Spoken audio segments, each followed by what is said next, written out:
Assalamualaikum warahmatullahi wabarakatuh. Alhamdulillah. Wassalatu wassalamu ala rasulillah wa ala alihi wa sahbihi wa man walah wa ba'du. Faya ibadallah, usi nafsi wa iyyakum bitaqwallahi faqad fazal muttaqun fala tamutunna illa wa antum muslimun. Faqala ta'ala, ya ayyuhalladzina amanu taqullaha haqqa tuqatih wa la tamutunna illa wa antum muslimun. Saudara-saudariku, Bapak dan Ibu sekalian, sahabat-sahabat yang tergabung dalam kajian musyawarah, semoga senantiasa dirahmati, disayang dan diampuni oleh Allah Subhanahu wa taala. Pertama saya mohon maaf, saya duduk sedikit lebih tinggi dari teman-teman sekalian dan insya Allah tidak mengurangi kemuliaan Anda di hadapan Allah, karena Allah tidak akan pernah melihat bagaimana posisi kita di atas atau di bawah, tapi lebih kepada keikhlasan kita dan memperbanyak untuk beramal soleh di hadapan Allah Subhanahu wa taala.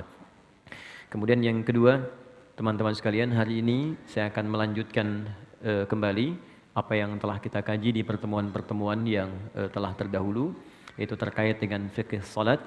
Namun seperti biasa saya akan berikan kesempatan untuk kita berdialog sehingga waktu kita bisa lebih efektif untuk mendalami tuntunan syariat dalam Islam, sehingga hal-hal yang mungkin ingin dikomunikasikan atau kita ingin dapatkan solusi khususnya dalam bimbingan Al-Quran dan Sunnah Rasulullah SAW bisa kita dapati. Ya, kita akan coba masuk dulu pada kajian kita sehingga kurikulum kita bisa tersambung. Ya, saya mohon izin kita membuat sebuah kurikulum supaya kajian kita teratur gitu ya, dan ada bahasan yang jelas untuk dikaji. Kita di fikih salat karena ini memang yang paling dasar yang harus dikuasai oleh setiap muslim supaya manfaatnya kembali kepada kita. Jadi saya ingin berikan persepsi dulu supaya kita sama-sama benar persepsinya sesuai dengan ketentuan Al-Quran. Allah menyampaikan semua ibadah yang saya perintahkan itu sesungguhnya manfaatnya kembali kepada kita yang menunaikan, bukan kepada Allah. Jadi even Allah memerintahkan kita sholat pun, Allah nggak butuh dengan sholat kita. Semuka langit dan bumi tidak menunaikan sholat, tidak akan pernah menurunkan status Allah sebagai Tuhan. Tetap Allah Tuhan. Tapi ternyata kata Allah, kita yang butuh dengan sholat itu. Karena saat kita menunaikan sholat dengan sempurna, maka semua manfaat sholat kembali kepada diri kita. Apakah itu sifatnya ketenangan? Orang sholat pasti akan cenderung jiwanya lebih tenang kata Allah. Quran surah ke-20 ayat ke-14 digabungkan dengan Quran surah ke-13 ayat 28. Orang sholat dijamin oleh Allah hidupnya lebih bahagia. Quran surah ke-23 ayat 1 sampai dengan 2. Orang sholat dijamin oleh Allah doanya cepat terkabul. Anda dekat dengan orang tua memberikan apa yang kita minta. Anda dekat dengan pimpinan di kantor, maka akses pekerjaan dimudahkan. Anda dekat dengan Allah, logika yang sama, apa yang tidak ada batas bagi Allah? Apa yang mustahil bagi Allah? Maka orang yang sholat, apapun yang dia minta, selama panjang benar sholatnya, maka Allah akan cepat mengabulkan apa yang dia minta. Itu ada di Quran surah ketiga ayat 38 sampai 39. Bahkan nanti ada orang yang sering menyebut Allah dan dia sering disebut Allah. Saking disanjungnya oleh Allah, ada orang yang belum minta seketika kebutuhannya dipenuhi oleh Allah Subhanahu wa taala. Itu di Quran surah kedua ayat 152. Fadhkuruni adzkurkum. Zikir padaku, aku akan menyebutmu. Di antara makna zikir itu salat. Quran surah ke-20 ayat ke-14. Orang salat pasti baik. Karena itu Nabi mewasiatkan pada setiap orang tua supaya anak itu dari kecil dididik sholat. Nah, ini sering saya tekankan pada pendidikan sekarang nih. Ya, ada teman-teman yang buka TK, SD dan sebagainya. Ini kadang tangganya melompat lebih jauh. Ya, tangga kedua belum selesai, sudah naik ke tangga kelima. Anak TK sekarang fikih sholat belum selesai, fikih haji udah manasik gitu. Ini untuk sinergi aja gitu kan. Baik, jadi kenapa Nabi minta ajarkan anakmu dari sejak kecil sholat? Karena rahasia sholat selanjutnya akan membentuk pribadi baik. Itu rahasianya di Quran surah ke-29 ayat ke-45.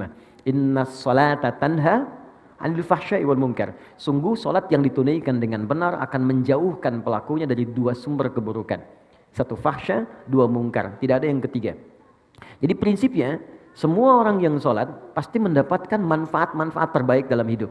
Tapi pertanyaannya, mohon izin, maaf sekali lagi, kenapa kita melihat orang sholat bahkan tidak mendapatkan satu di antara apa yang disampaikan tadi? Quran mengatakan orang sholat pasti baik. Tapi kenapa sekarang ada orang sholat berbuat yang tidak baik? Fahsya dikerjakan. Fahsya itu kan termasuk pornografi, porno aksi, LGBT, kata-kata jorok, kata-kata kotor, itu fahsya. Betapa banyak sekarang orang berkata yang kotor, menonton yang tidak baik, tapi juga sholat. Kan unik gitu. Mungkar itu jelas, semua yang diingkari hati. Sumbernya nafsu perut dan akal. Mencuri mungkar, membunuh mungkar, merampok mungkar, berselisih mungkar. Ini yang paling aneh, dalam hal sholat ada yang berselisih. Cuman gara-gara satu bismillahnya dikencangkan, yang satu sir, bisa jadi nggak temenan gitu. Cuman beda-beda, gara-gara beda majelis ilmu, bisa saling mencela. Padahal sama-sama sholat. Apa persoalannya? Maka kata Al-Quran, biasanya ada dua sumbernya. Satu, kebanyakan orang sholat kurang khusyuk atau bahkan tidak khusyuk dalam sholatnya. Itu di Quran surah kedua, ayat ke-45 sampai 46. Dan yang kedua, ini persoalan klasiknya, maaf, kata Al-Quran, boleh jadi orang sholat itu tidak paham, tidak mengerti apa yang ia kerjakan dan ia baca dalam sholatnya. Jadi ruku tapi nggak ngerti yang dilakukan. Sujud nggak paham yang dibacakan.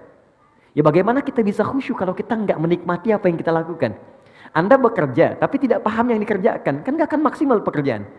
Anda sholat tapi tidak mengerti yang dibaca, bagaimana bisa merasakan kenikmatan? Ada orang dulu baru takbir, saking nikmatnya dalam takbirnya, itu sakit di kakinya nggak kerasa. Sahabat Ali bin Abi Thalib itu masya Allah pernah kakinya itu terkena duri. Ya, kalau bahasa Jepangnya kacugak, kena duri kecil gitu. Jadi setiap disentuh sakit, dipegang sakit sampai teman-temannya datang sahabat ingin mengambil sakit. Ya, kata satu orang, beliau mengatakan, udah saya tahu kapan ngambilnya katanya.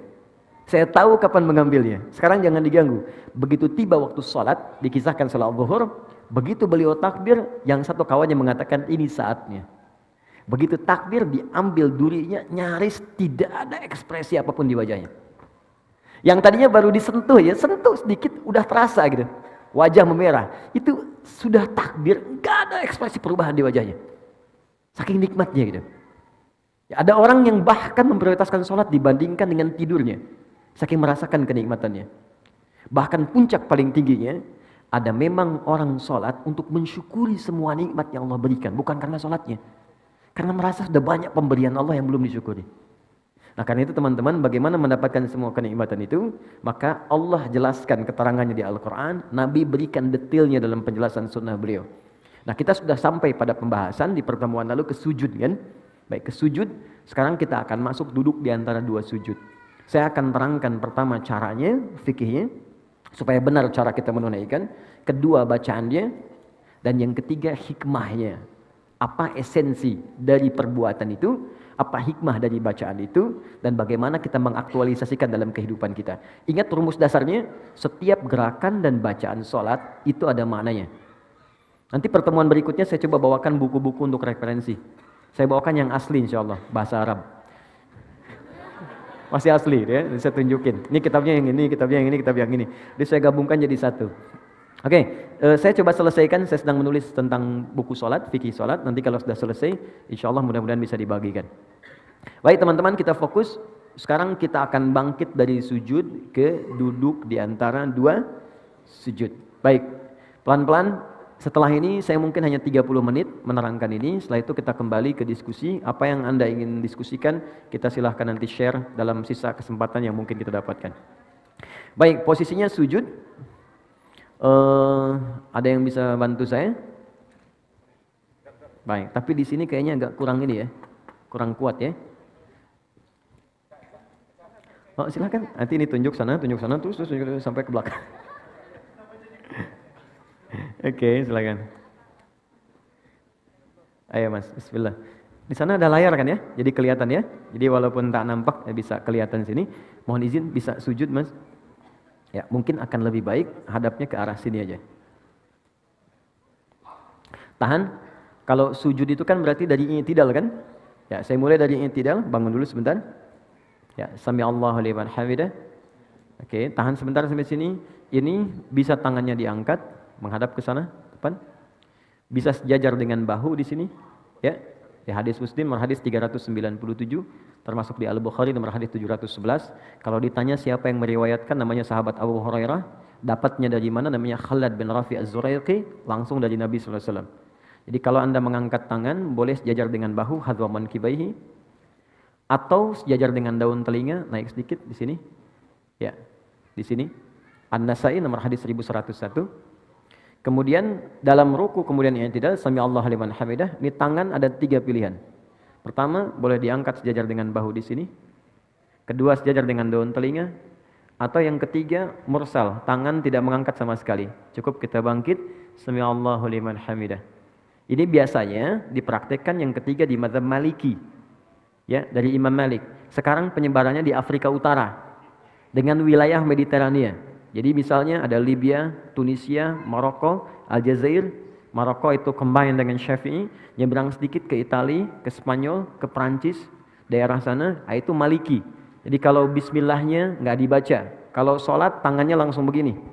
Jadi begitu dia begini, misal Anda sedang umrah nih ya, di Ka'bah atau sedang haji, mudah-mudahan yang belum berangkat bisa segera insya Allah. Nah, tidak cukup dengan amin, nabung. Jadi kalau Anda sedang lihat orang begini depan Ka'bah, nah, jangan diajak ngobrol. Itu sedang sholat. Nah, tiba-tiba dia ruku misalnya kan, atau yang tidak dia angkat tangan, itu Maliki. Baik. Sami Allah liman hamidah. Sekarang kemudian sujud. Perhatikan baik-baik. I'tidal, jangan langsung sujud. Kata Nabi, hatta ta'tadila qa'iman, sampai engkau tegak berdiri dengan sempurna. Jadi begitu ini turun, sami Allah liman hamidah, rabbana walakal hamd. Ingat maknanya? Masih ingat hikmahnya? Orang yang rukunya benar kepada Allah. Ruku itu artinya taat, patuh. Di ruku itu filosofisnya bukan sekedar diminta formalitas ruku dan lurus semua, tidak. Tapi ini gambaran kepatuhan kepada Allah.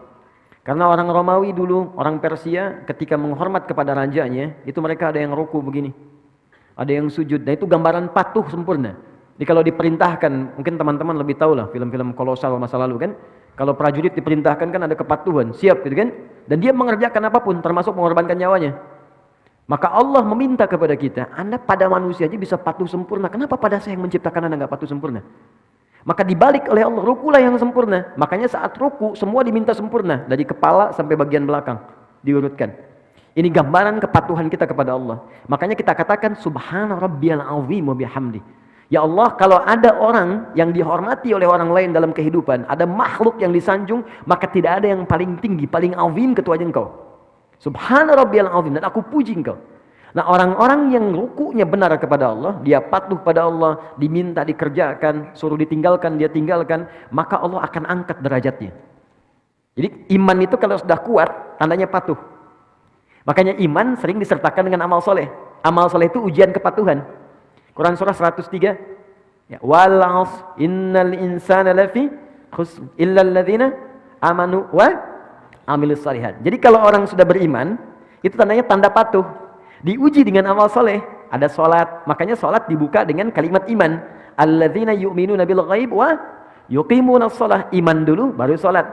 Puasa dibuka dengan iman. Al-Baqarah 183. Ya ayyuhalladzina amanu kutiba alaikumus siap. Iman dulu, baru sholat.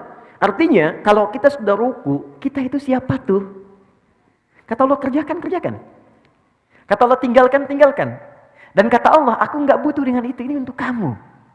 Makanya orang-orang yang imannya sempurna, maksudnya patuh, maka Allah akan angkat derajatnya. Maka digambarkan lewat i'tidal.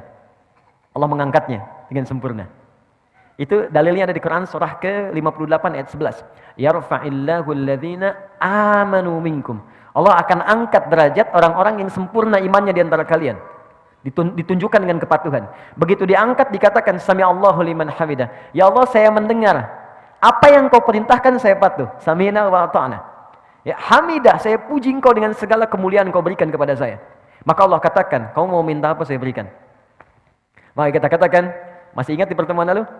Ya, sami Allah liman hamidah, Rabbana walakal hamd. Mil'as samawati wa mil'al ardi wa mil'a ma syi'ta min syai'in ba'du. Kata Allah, silahkan kamu minta apapun sekarang. Mau sepenuh langit, sepenuh bumi, atau antara langit dan bumi, atau antara apa yang belum aku sebutkan engkau ingin mintakan. Minta sekarang. Maka saat minta itulah ada posisi yang paling tinggi untuk meminta, yang bebas kita memohon. Dalam berdiri terbatas, ruku terbatas. Sekarang yang selanjutnya itu yang paling dahsyat. Sangat luar biasa, itulah sujud. Tapi ada rahasia setelah sujud, itu pun sangat istimewa. Maka kita diminta sujud, turun. Ruku, kemudian i'tidal, kemudian sujud, kita lihat. Tahan, berhenti. Ini pakai lutut, boleh ya? Boleh. Masih ingat dalilnya? Abu Daud nomor hadis 838 dari Wa'il bin Hujur. Boleh juga pakai kedua telapak tangan turun. Jadi begitu mau turun, telapak tangan dulu. Ya. Baru kemudian lututnya baru turun. Dan gak usah berdebat. Yang pakai telapak tangan sahabat Abu Hurairah, yang pakai lutut Wa'il bin Hujur. Wa'il pakai lutut, Abu Hurairah pakai telapak tangan, dua-duanya sahabatan. Ya, dan dua-duanya sahabat dan mulia di hadapan Nabi. Anda sahabat bukan, tabi'in bukan, ulama bukan, satu lutut, satu telapak tangan ribut gitu kan. Anda siapa? Ya, yang lutut benar, telapak tangan benar. Yang salah yang pakai kepala duluan. Ingat itu. Oke? Sujud. Oke, tahan sebentar. Mohon izin. Maaf, mudah-mudahan kelihatan. Teman-teman, kata Ibnu Abbas radhiyallahu taala anhuma, umirtu an asjuda ala sab'ati azamin. Aku diperintahkan sujud dengan 7 anggota tubuh menempel. Plus tambahan 1 di hidung. 1 jabhah, kening, ini keningnya menempel. Mohon izin, bangkit dulu Mas. Di sini, nempel ya. Dan tolong sekatnya ya, rambut ini sudah bagus, ya sisirannya udah baik. Jadi nggak pakai peci pun nggak apa-apa. Ingat, peci ini bukan rukun sholat dan bukan syarat sholat.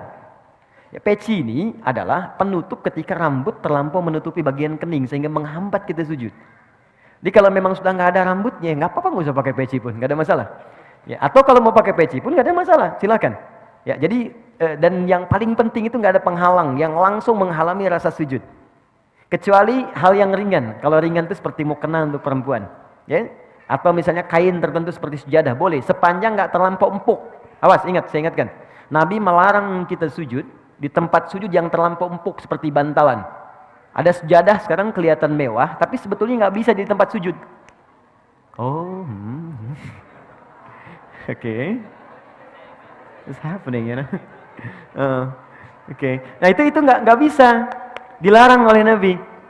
Kenapa? Karena nanti akan menghambat menempelnya kening dengan sempurna. Nah nanti kata Nabi, idza sajadta famakin sujudak. Kalau engkau sujud, tempelkan dengan sempurna sehingga terasa ada penempelan antara kening dengan tempat sujud. Dan sekarang ketika diteliti secara ilmiah, ada titik God spot di sini. Itu enak. Jadi kayak kita tuh kayak sujud itu kayak mengalir ke puncak ke dalam kepala kita, ke bagian yang tengah ini. Dan biasanya kalau awal-awal belum sempurna itu agak pusing dulu awalnya. Setelah itu nikmat. Ya, itu yang pertama jabah. Dan ini mohon izin, jangan sampai berdoa dulu sebelum yang 7 ini sempurna. Jadi begitu kening sudah menempel, yang kedua telapak tangan, 2 telapak tangan, jadi hitung 3, 1, 2. Kemudian selanjutnya 2 lutut, 3 tambah 2, 5, lutut 2. Selanjutnya jemari di 2 telapak kaki, tambah 2, 7. Nah, untuk jemari khusus spesial, mohon izin menghadap ke arah sini sujudnya. Makasih, jazakallah khair. Fokus baik-baik, lihat teman-teman, saya ingatkan lagi, sangat bagus, sangat bagus. Kakinya nutup, bukan terbuka begini. Oke, tutup seperti ini. Kemudian jemarinya dilipat begini. Ya, nanti manfaatnya banyak. Lalu ini dibuka sedikit, tidak nutup ke dalam begini. Nabi pernah mengingatkan dengan keras, jangan kau bersujud.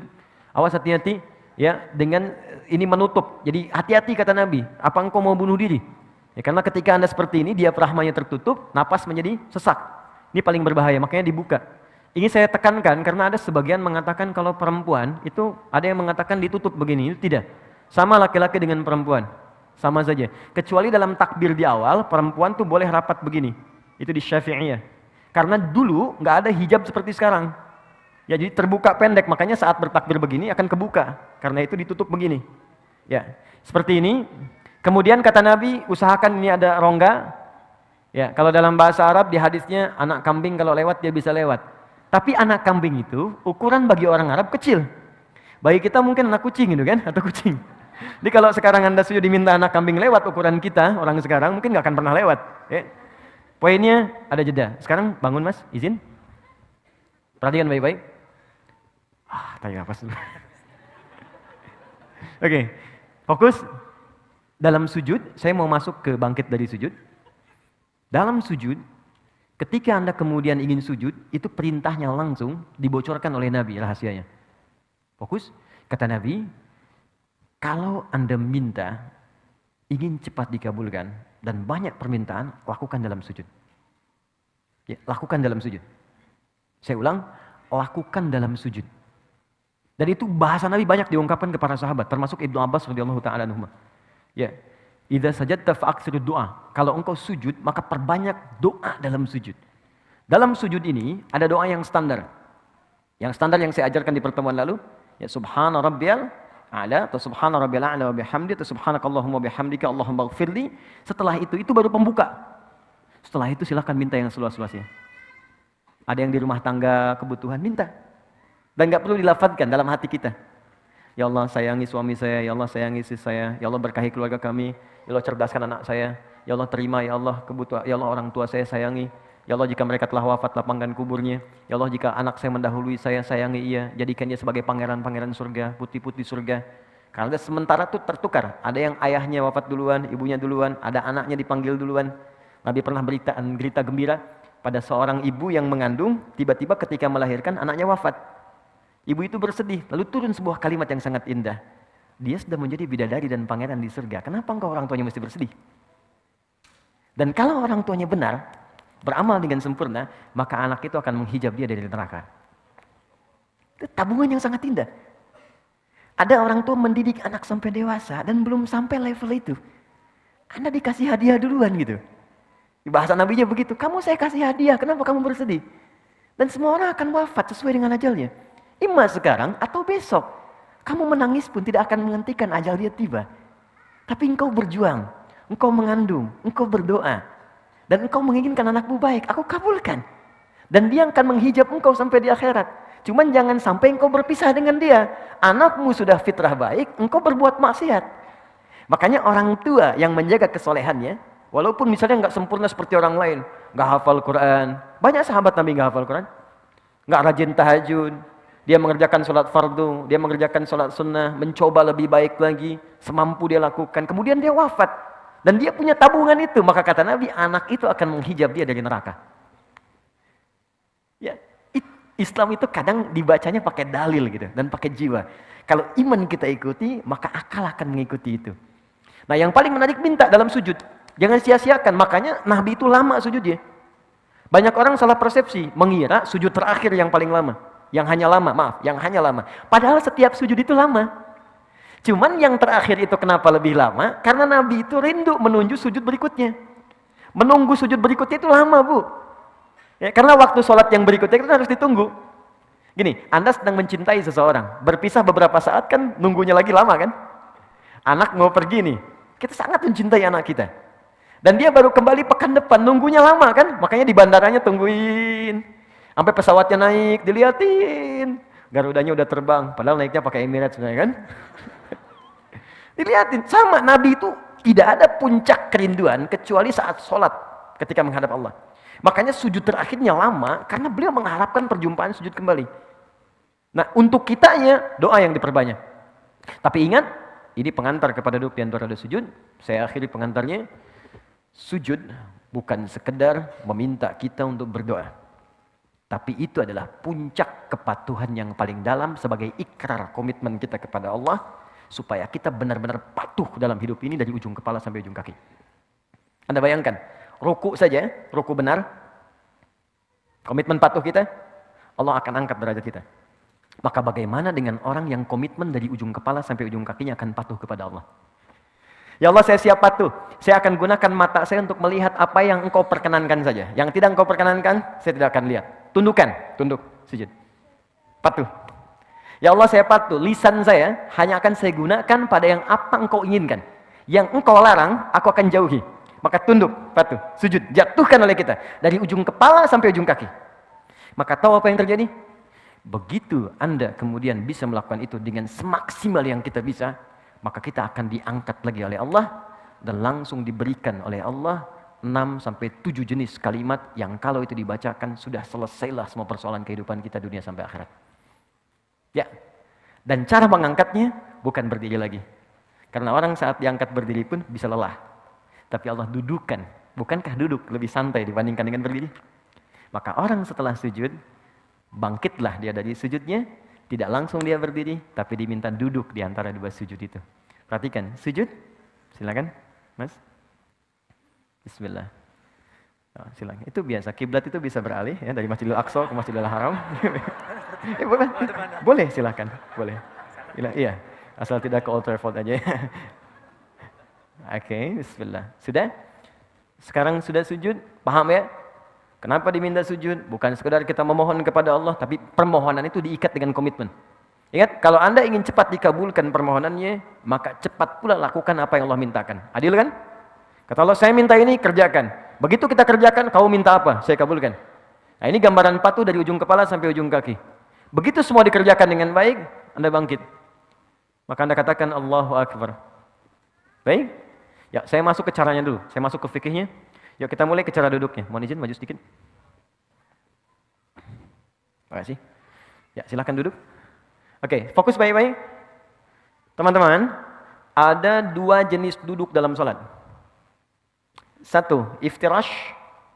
2, tawarruk. Ya, saya tuliskan sebentar. Jangan nengok sedang sholat. Oke. Saya mau izin, saya pakai jubah hari ini karena ada yang ngasih saya. Saya kalau dikasih saya langsung pakai untuk ibadah dulu. Ya, setelah itu baru saya simpan. Jadi untuk menyayangi orang yang ngasih. Lihat sini. 1 iftirash. Enggak pakai hamzah. Iftirash pakai sin besar. 2, tawarruk. Pakai kaf. Gini, pelan-pelan. Boleh melihat ke sini kalau ingin melihat ke sini, ya. Iftirash akar katanya dari kata farasya. Kemudian ada firash, sesuatu yang terhampar, terbentang. Ya, Quran surah kedua Al-Baqarah ayat ke-22. Allazi ja'ala lakumul arda firasya. Allah yang telah menjadikan bumi itu di dalamnya ada hamparan. Ini bukan bumi datar. Ya, bukan bumi datar. Maksudnya di bumi itu kalau Anda keluar dari bumi, pengen tahu bentuk bumi, keluar dari bumi, lihat. Maka akan Anda lihat bentuknya. Tapi kalau Anda hidup di bumi, supaya saya mudahkan kehidupan, saya jadikan hamparan supaya Anda bisa pijak. Nah, firash itu hamparan. Kasur disebut firash karena terhampar. Kalau kasurnya bulat nggak bisa kita tidur di situ. Ya. Kemudian yang paling menarik, kalau kita berusaha menghamparkan sesuatu dengan sempurna, maka tambahkan alif dengan ta, sehingga kalimatnya berubah dari firash menjadi iftirash.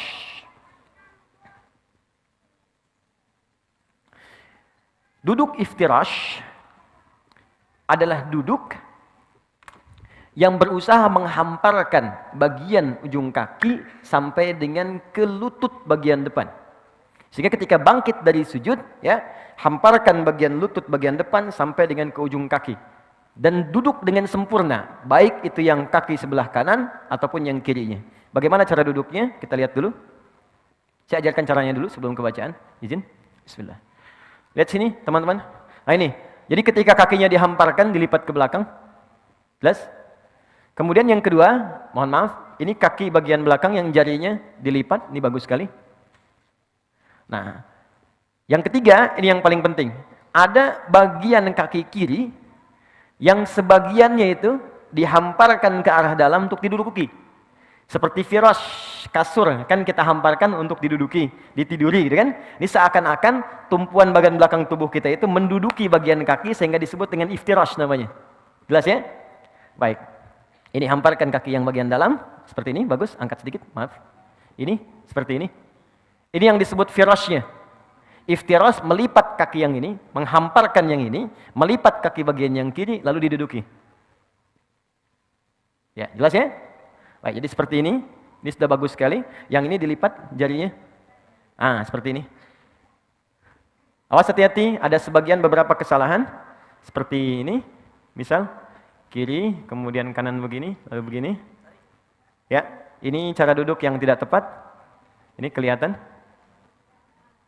Baik ya. Atau begini.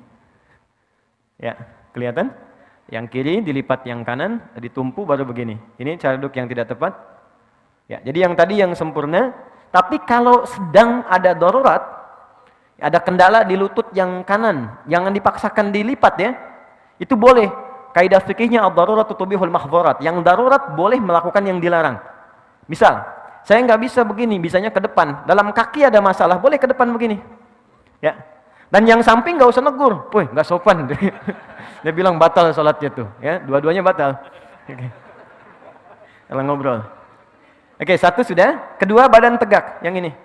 Dia tidak maju ke belakang, tidak mundur juga, dia tegak sempurna. 3, posisi tangan. Tangan ada 2 posisinya. Bisa di sini, pas di paha, di atas lutut. Ya, lebih enak begini. Di paha, di atas lutut begini. Atau bisa turun sedikit ke lutut begini. Jelas ya? Jadi bisa sama laki-laki dan perempuan, tidak ada beda. Bisa di sini, atau turun sedikit. Jelas? Oke, kalau sudah jelas, posisi ini harus dilakukan dulu sebelum kita berdoa. Jadi bukan naik langsung doa. Bahkan ada yang belum duduk udah berdoa. Rabbighfirli warhamni, duduk aja belum gitu. Ya. Jadi Nabi mengajarkan duduk dulu dengan sempurna supaya darah mengalir dengan nyaman dulu, kitanya enak dulu. Jadi berdoa dalam keadaan enak. Seperti begini, teman-teman kalau doa bangun tidur apa? Hah? Kullu nafsin dha'iqatul maut. Alhamdulillahilladzi ahyana ba'da ma amatana wa ilaihin. Oke, tapi itu kan tahap ketiga. Mana tahap pertama keduanya? Kembalikan ke hadisnya di Ibnu Abbas. Hadisnya di Abu Daud dari Ibnu Abbas radhiyallahu taala anhuma, nomor hadis 1369. Ya, jadi kata Ibnu Abbas, kana Nabi sallallahu alaihi wasallam, ya adalah Nabi sallallahu alaihi wasallam idza staiqadha min naumihi, kalau bangun dari tidurnya, itu enggak langsung doa. Ini bukan bangun berdoa, tidak. Fajalasa, maka duduk sebentar. Duduk dulu. Di sunnahnya begitu bangun duduk. Wa athara biyadihi, ya, wa masaha biyadihi min athara naumi. Wa masaha biyadihi min athari naumi. Kemudian menghapuskan, menghilangkan dengan bagian tangan yang diduga bersih. Makanya sebutnya yad. Ya, kalau ini duga bersih pakai ini, kalau ini duga bersih pakai ini, boleh. Karena nanti kalau diduga kotor, sunnahnya cuci dulu. Karena kita nggak tahu bagian mana yang menyentuh sesuatu yang kotor saat kita tertidur. Ada kotoran misalnya tersentuh dan sebagainya, ya. Maka hapuskan dulu bekas ngantuknya. Setelah ngantuknya hilang, baru berdoa. Jadi bukan berdoa saat ngantuk. Karena ada orang baru bangun duduk begitu sudah berdoa. Alhamdulillahilladzi ahyana ba'da. Ini berdoa dalam keadaan nggak sadar. Saya ingin tunjukkan betapa Islam itu meminta kita mengerjakan sesuatu dengan pemahaman yang utuh. Jadi bukan mengerjakan sesuatu tapi kita nggak sadar. Bahkan ada orang belum baca doa, baru duduk sudah nggak sadar. Ya bangun 2:30 pengen tahajud, baru duduk masih begini. Begitu bangun udah jam 5 gitu. Ya. Sadar. Jadi sempurna dulu, duduk sempurna seperti tadi. Itu sudah bagus sekali duduknya. Setelah itu baru kemudian baca doanya. Baik, oke. Sekarang kita bacakan doanya. Jadi ada 3 jenis doa. Oke, ada 3 jenis. Ini spesial nih, saking spesialnya cahaya mengkondisikan. Oke. Yang pertama, ada yang singkat. Rabbighfirli, Rabbighfirli. Diulang 2 kali. Oh, enggak pakai Rabbighfirli. Rabbighfirli. Singkat sekali. Ya, Rabbighfirli. Oke. Saya ulang ya. Anda boleh ikuti. Rabbighfirli. Rabbighfirli. Cukup sekali kita ucapkan. Rabbighfirli, ulang sekali lagi. Ini 2 kali disebutkan. Rabbighfirli, Rabbighfirli. Ini bagian pertama. Hadisnya sahih. Tahan. 2, ada yang sampai 3 lafaz. Rabbighfirli, warhamni, warzuqni. Sampai 3 lafaz. Ada yang sampai 4 sampai 5 lafaz. Rabbighfirli, warhamni, wajburni, warfa'ni, warzuqni. Ada yang 6 lafaz. Ditambahkan dengan wa'fu anni. Atau ada yang afini. Maka Rabbighfirli, warhamni, wajburni, warfa'ni, warzuqni, wa'afini. Jelas? Baik, ada yang memasukkan sampai 6 saja. Sampai wa'afini, sampai 7. Yang wa'fu anni enggak dimasukkan. Baik ya? Enggak ada masalah. Karena ada beberapa referensi menyebutkan dengan tambahan wa'fu anni. Walaupun itu syarah sebetulnya. Syarah. Ya. Kalau kita cukupkan sampai wa'afini, boleh. Wa'fu anni, ada dalil juga, walaupun dalil sifatnya syarah, tapi tidak harus langsung diperdebatkan juga. Toh tidak akan juga mengganggu sah tidaknya sholat seseorang. Balikan sini. Saya tuliskan. 1. Rabbighfirli. 2. Warhamni. 3. Wajburni. 4. Warfa'ni. Kita masukkan saja. 5. Warzuqni. 6. Wa'afini. Yang tambahan. Wa'fu anni. Rabbighfirli warhamni wajburni warfa'ni warzuqni wahdini. Belum disebutkan. 1, 2, 3, 4, 5, 6, 7. Jadi yang plus tadi saya sebutkan saya kotaki. Jadi kalau Anda mau nggak bacakan ini, nggak ada masalah. Jelas ya? Sampai di sini. Kalau mau tambahkan dengan syarah tadi, silahkan. Karena ini semakna dengan yang ini, tapi ini lebih dalam. Oke, sekarang pelan-pelan. Fokus ini. Lihat baik-baik. Rabbighfirli, ya Allah ampuni aku. Baik. Saya mau tanya pada teman-teman. Siapa yang ingin dicintai Allah? Alhamdulillah. Boleh angkat tangan? Oke, tahan. Allah itu kalau sudah mencintai seorang hamba, maka yang pertama diberikan bukan dunia. Ingat itu. Jadi jangan Anda persepsikan kalau status sosial di dunia kita meningkat, itu tandanya cinta Allah datang. Belum tentu. Kedudukan meningkat, harta bertambah, jangan dipersepsikan Allah sedang menyayangi kita. Kalau saat yang bersamaan, ciri ini tidak kita dapati. Ternyata ketika Allah mencintai seorang hamba, maka yang pertama Allah berikan adalah ampunan dari semua dosa yang pernah ia kerjakan. Itu ada di Quran surah ketiga ayat 31. Paling kiri sebelah atas di mushaf. Qul in kuntum tuhibbunallaha fattabi'uni yuhibbukumullahu wa yaghfir lakum dzunubakum. Katakan Muhammad pada umatmu semua, jika kalian serius mencintai Allah, maka buktikan cintamu dengan mengikuti semua tuntunan Rasul. Ikuti. Kata Nabi jadi baik, baik. Kata Nabi sholat, sholat. Kata Nabi berhijab, berhijab. Kata Nabi tinggalkan ini, tinggalkan. Nah, yang paling menarik, yuhibbukumullah, Allah akan cintai kalian. Ketika cinta Allah itu diberikan, ini yang paling indah. Wa yaghfir lakum dzunubakum, maka yang pertama diberikan adalah ampunan dari semua dosa. Jadi di Al-Qur'an itu ada redaksi begini, ada dzunub, ada dzambun. Dzambun itu satu kali dosa. Sekali dosa. Itu ditemukan misal di Quran surah ke-Ghafir, surah ke-40 ayat 3. Ghafiri dzambi wa qabilit taubi. Ghafiri dzambi, aku turunkan sifat ghafir dzambi untuk mengampuni orang yang berbuat satu kali dosa. Jadi kalau Anda misal ya berbuat salah sekali nih, mata salah lihat nih. Salah lihat. Ya, ada gambar yang tidak layak dilihat, salah. Yang paling aneh lisannya istighfar. Astagfirullah, salah nih. Jadi lisan istighfar tapi mata ngelihat kan? Baik, salah itu. Ketika sekali berbuat salah, kata Allah, saya nggak akan biarkan hambaku pulang kepadaku dalam keadaan kotor dengan dosa. Engkau lahir bersih, kenapa pulang kotor? Maaf ya, jangankan Allah gitu. Ibu punya anak, teman-teman punya anak, pulang ke rumah dengan kaki kotor, kan kita nggak mau kan? Nah kotor, cuci dulu kan, baru masuk rumah. Anda pengen ke surga, badannya kotor, ya Allah yang punya nggak akan mau. Kamu kotor, bersihin dulu. Makanya kata Allah, satu titik kotoran pun melekat pada dirimu, aku ingin kau bersihkan dulu. Aku turunkan sifatku namanya ghafir. Engkau minta ampun padaku, aku ampuni dosamu walau sedikit. Tapi pertanyaan saya, siapa yang punya dosa sedikit? Yang punya dosa sedikit angkat tangan, saya pulang. Oke, mata berapa kali berbuat salah? Telinga salah dengar, lisan salah ucap. Pikiran juga sudah salah.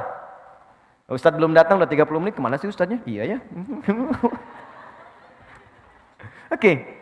Kaki berapa kali salah melangkah? Udah banyak dosanya. Maka ketika itu diakumulasikan, kemudian dikumpulkan, maka berubahlah kemudian kalimatnya dari dzambun menjadi dzunubun. Nih, bentuknya jamak, plural. Pindah ke sini. Yang paling dahsyat kata Allah, maaf ya, cinta Allah itu kalau sudah diberikan, maka dia tidak akan kenal batas. Bahkan pendosa yang paling buruk pun dalam hidupnya, kata Allah, aku akan berikan peluang untuk mendapatkan cintaku. Ketika Allah memberikan cintanya, kalimatnya bukan menggunakan dzambun, tapi dzunub. Yuhibbukumullah, ketika Allah mencintai Anda, wa yaghfir lakum dzunubakum, maka aku akan ampuni semua dosa-dosa yang pernah kau kerjakan. Anda jangan takut. Kita itu sama, sepanjang kita mau mendekat. Bahkan ada ayat indah sekali. Ayat ini turun pada pelaku dosa besar yang sudah pesimis. Jadi dia udah menyimpulkan, udahlah. Ini saya lihat wajah saya ini wajah neraka nih. Udah banyak salahnya, udah hitam, udah lumpur begini nih. Orang memandang nih gak ada kesempatan ke surga, udah pokoknya jelek. Setiap orang melihat saya jelek semuanya. Dia pernah berzina, dia mabuk, dia kriminal luar biasa. Tapi tahukah Anda? Tiba-tiba pada orang ini turun satu ayat yang sangat indah, yang membuat orang itu jatuh tertunduk dan tobat di hadapan Allah. Ayatnya indah. Quran surah 39 ayat 53.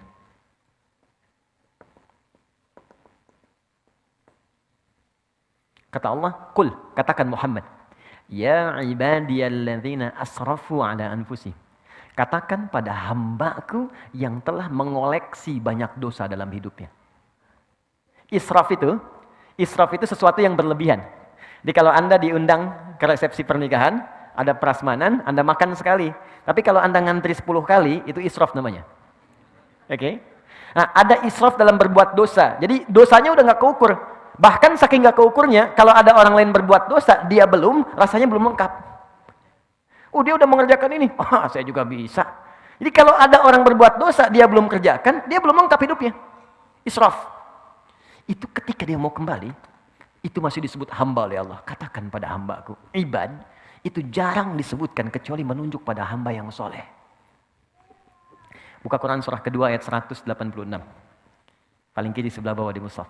Wa idza sa'alaka 'ibadi 'anni. Kalau hambaku yang soleh saat Ramadan, dia ingin berdoa kepadaku, mencari-cari aku. Fa inni qarib, katakan Muhammad pada mereka, aku dekat. Wa ibadur rahmanil ladzina yamshuna 'alal ardi hauna. Di surat Al-Furqan, hamba-hamba Allah yang penyayang. Kalau jalan itu jalannya bagus. Anda bayangkan, penjahat yang tobat itu disamakan statusnya oleh Allah dengan hamba yang soleh. Jadi Allah itu sangat menyukai, maaf ya, penjahat yang tobat, orang salah yang tobat dibandingkan dengan orang soleh yang tidak pernah merasa salah. Jadi Allah sangat mencintai orang salah yang bertobat dibandingkan orang soleh yang tidak pernah merasa salah. Jadi ketika Anda berbuat dosa sebanyak apapun kata Allah dan Anda ingin tobat, apa kalimatnya? La taqnatu min rahmatillah. Kamu jangan putus asa dari rahmatku. Dan disebut hamba. Kamu sama dengan soleh yang lain. Cuman kamu tinggalkan aja perbuatan buruk kamu. Gini cara memahaminya. Anda punya anak. Anak itu sudah berbuat buruk yang sangat luar biasa. Keluarga sudah nggak enak. Di mana-mana disebutkan pokoknya nggak bagus. Udah mencela, udah merusak nama baik keluarga dan sebagainya. Tiba-tiba anak itu mau pulang. Anda terima nggak? Terima. Oke. Ketika dilihat disambut dengan senyuman? Belum tentu. Ngapain kamu kesini? Oh, kamu bukan anak saya lagi. Oh, lantas anak siapa? Oke. Itu hamba. Tapi Allah tidak. Begitu seorang pelaku maksiat yang paling tinggi pun ingin bertobat, langsung disebut dengan kalimat ibad. Qul ya ibadiyalladzina asrafu. Katakan hambaku sini. Kamu mau tobat? Jangan putus asa dari rahmatku. Innallaha, teruskan ayatnya. Innallaha yaghfiru dzunuba jami'a. Allah akan mengampuni semua dosa-dosa yang pernah kau kerjakan.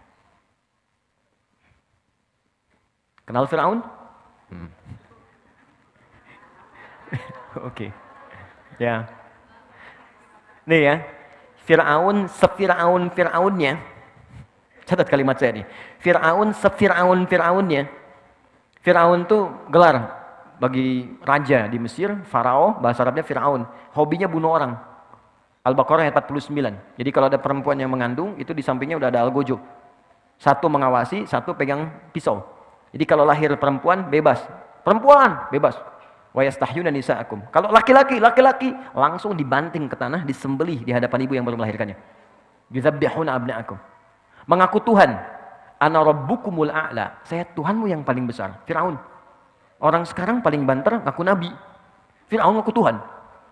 Tapi itu tidak menghalangi kasih sayang Allah untuk memberikan dia hidayah. Kita sekarang sampai kiamat nabinya cuma satu, nggak pernah lihat lagi Nabi Muhammad SAW. Firaun langsung 2 nabi, Anda bayangkan. Musa dan Harun. Quran surah ke-20 ayat 43 sampai 44. Idhaba ila fir'auna innahu tagha. Musa dan Harun pergilah kepada Firaun, dia sudah mulai melampaui batas. Faqula lahu qawlan layyina la'allahu yatadhakkaru aw yakhsha. Coba ingatkan dia dengan kelembutan. Mungkin dengan lembut itu dia akan sadar dia salah. Anda bayangkan, saking rahmannya Allah, seorang yang mengaku Tuhan, hobinya bunuh orang, itu masih diberikan kesempatan dapat hidayah supaya balik lagi. Sampai nyawa itu di tenggorokan itu. Maksud saya gini, kalau Allah sudah tawarkan sifat yang sempurna ini, Anda belum bertobat juga, Anda butuh apa lagi untuk berubah? Anda akan wafat. Lihatlah ke cermin, kamu akan wafat. Innaka mayyitun fa innahum mayyitun. Kamu wafat, sesuatu kamu akan pulang. Masa pulang dalam keadaan kotor? Apa enggak malu kamu lahirnya bersih, pulangnya kotor? Dan itu dibuka di hadapan Allah semua. Nah, poinnya adalah ketika Allah mencintai seorang hamba, maka dia akan mendapatkan ampunan dari dosa. Yang paling menarik, fokus baik-baik. Yang paling menarik, artinya kalau ada seseorang yang diampuni dosanya oleh Allah, maka dia sudah mendapatkan cinta Allah Subhanahu wa taala. Fokus dari sini. 1. Kata ini, Rabbighfirli adalah kalimat permintaan kepada Allah untuk memohon supaya dosa-dosa kita diampuni oleh Allah Subhanahu wa taala. Kalimat pengampunannya wa yaghfir lakum dzunubakum. Ketika kita memohon untuk diampuni, robah kalimat ini ke bentuk permintaan. Ighfir, Rabbighfirli. Ya Allah, ampuni dosaku. Ketika Anda meminta, persamaan terbaliknya, ketika Anda meminta diampuni dosa, saat bersamaan, bukankah Anda meminta dicintai oleh Allah? Karena orang yang diampuni dosa, persamaan terbaliknya akan mendapatkan cinta Allah. Jelas? Oke, sekarang kenapa kalimat ini boleh disebutkan tanpa menyebutkan kalimat yang lainnya? Rabbighfirli. Jadi teman-teman kalau sedang buru-buru, misal, maaf ya, sedang jamak qashar, atau sedang di perjalanan, itu ketika duduk di antara 2 sujud, Anda tidak harus menyempurnakan semuanya. Boleh cuman baca ini 2 kali diulang. Rabbighfirli. Tapi dibacanya pakai hati, bukan cuma di lisan. Maksudnya dikeluarkan di lisan, dikuatkan oleh hati. Rabbighfirli. Ketika Anda bacakan itu, perhatikan cara bacanya, fokus baik-baik. Karena ini kalimat yang sangat menentukan. Kalau Anda benar bacanya, maka Anda akan mendapatkan cinta Allah. Ini poinnya. Nah, apa gambaran bagi orang yang dicintai oleh Allah? Orang yang sudah dicintai oleh Allah, maka apapun yang ia inginkan dalam hidupnya, Allah akan kabulkan. Sepanjang itu ia butuhkan. Bahkan ada orang yang belum pernah minta, Allah langsung berikan. Anda cinta pada anak Anda minta sesuatu bukan karena belikan. Kalau Anda mampu. Anda dicintai Allah, apa yang mustahil bagi Allah untuk diberikan pada kita? Ya, jadi kalau kita benar-benar minta ampun yang serius, itu cinta ini akan turun. Dan cinta itu persamaannya pemberian. Pasti. Orang yang mencintai objek tertentu pasti akan memberikan apa yang ia inginkan. Pemberian. Anda cinta istri Anda atau suami Anda, maka Anda akan persembahkan yang terbaik.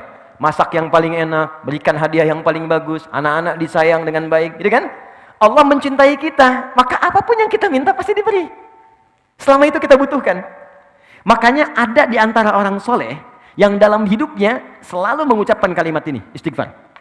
Supaya mendapatkan cinta Allah. Ada tukang roti di zamannya Imam Ahmad bin Hanbal sekitar tahun 164 sampai 170 Hijrah. Ya. Itu kebiasaannya setiap adonan, bikin adonan, dia istighfar. Astagfirullah. Berhenti istighfar lagi, mau jalan istighfar lagi. Tiba-tiba, ini kisah menarik. Imam Ahmad datang ke Mesir.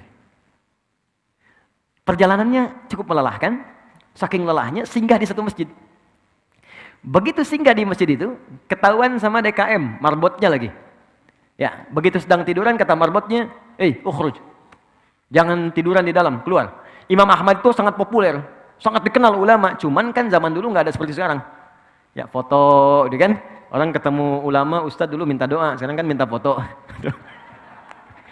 Oke. Ada yang pasang status macam-macam. Jadi dulu tuh zaman dulu nggak ada foto, nggak ada handphone. Makanya tahu Imam Ahmad, terdengar namanya, tapi nggak pernah lihat orangnya. Dan ini marbot nggak kenal, itu Imam Ahmad. Keluar aja katanya. Imam Ahmad pun nggak bilang saya Imam Ahmad, tidak. Beliau tahu fikihnya. Ini boleh istirahat dalam masjid di wilayah tertentu. Disuruh keluar. Kata Imam Ahmad, saya sedikit aja keluar, barwah katanya. Barwah itu lebih kasar. Maka duduk di luar, di pelatarannya. Orang itu datang lagi, rawah. Itu paling kasar. Jadi kalau ukhruj masih sopan keluar. Barwah kasar. Rawah itu keluar dengan rohnya sekalian. Di Anda keluar, rohnya pun jangan di sini, pergi. Jadi kalau Anda nanti sedang umrah atau haji, ibu sedang sholat dekat Ka'bah, ada petugas bilang, "Bu, ukhruj, ibu, ukhruj," ya. Nah, ini diminta keluar, jangan bertahan. Barwah lebih kasar. Rawah. Nah, itu kasar banget. Rawah, bukan rawah, saya Aminah. Itu diusir namanya, ya. Pergi sama rohnya sekalian. Maka pergi beliau, begitu jalan lewati tempat tukang roti tadi, makhbaz.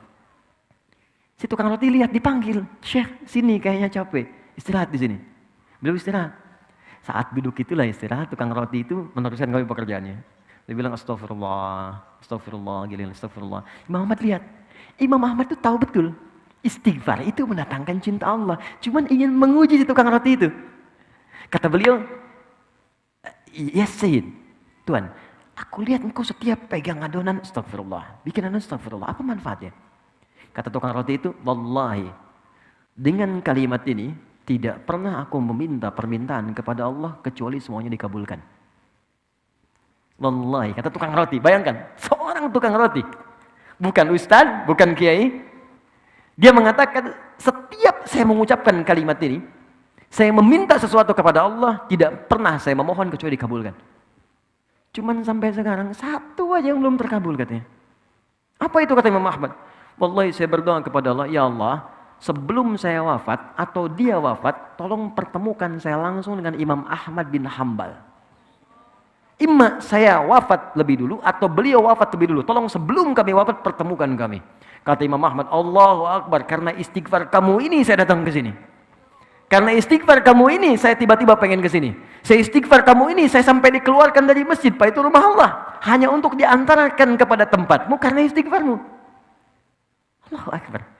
Dan jangan lakukan itu pada saya. Ini. Tapi kalimat ini, itu bukan kalimat yang sekedar diucapkan di lisan, bukan. Kalimat yang disertai dengan penghayatan pada jiwa. Untuk mendapatkan cinta. Karena cinta itu muaranya hati, ke jiwa. Lihat sini, fokus. "Ya Allah, ampuni saya." Berarti minta apa?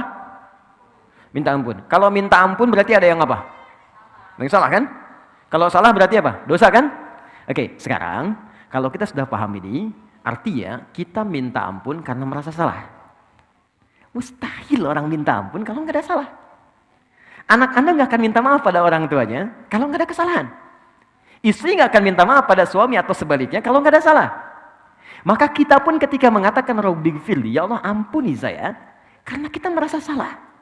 Karena itulah kata para pakar fikih, ahli fikih fuqaha, ketika Anda mengucapkan kalimat Rabbighfirli, maka sertakan di hati kita, rasakan kesalahan apa yang pernah diperbuat sampai duduk di antara dua sujud itu.